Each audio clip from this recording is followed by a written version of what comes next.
নমস্কার, কেমন আছেন সবাই? তো চলুন আজ আবার একটা নতুন দিনের শুরু করি। তো আজকে ভিডিও শুরুতেই দেখিয়ে দিচ্ছি রান্নার ভিডিও। আজকে পটলের একটা রেসিপি করব। এই সিজনের এই প্রথম আমাদের ঘরে পটল এলো।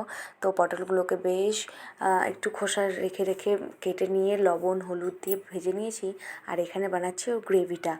গরম তেলের মধ্যে পেঁয়াজ কুচি, লঙ্কা বাটা, আদা বাটা, রসুন বাটা, টমেটো পিউরি আর জিরের গুঁড়ো, হলুদ লবণ দিয়ে ভালো করে কষিয়ে পটলটা দিয়ে পরিমাণ মতন জল দিয়ে যতটুকুন সিদ্ধ হয় তারপরে গরম মশলা দিয়ে হালকা গ্রেভি রেখে এটাকে নামিয়ে নেব। এই পটলটার ঠিক কী নাম আমিও জানি না, বাট আমাদের বাড়িতে খুবই খায় এটা, তার জন্য আমিও করতে শিখেছি আর আমার বরেরও খুব পছন্দ। তাই এখানে ভাত বেড়ে নিচ্ছি, গরম গরম ভাত, লবণ, শসা আর উচ্ছে ভাজা। আর এখানে রয়েছে সজনে দিয়ে আলু দিয়ে সর্ষে বাটা, মানে সজনের মধ্যে হালকা করে আলু দিয়ে দিয়েছি, সর্ষে বাটা আর এই যে পটলের রেসিপি। তো আজকে দুপুরের মেনু আমাদের এটাই। তো কেমন হয়েছে অবশ্যই জানাবেন কমেন্ট করে।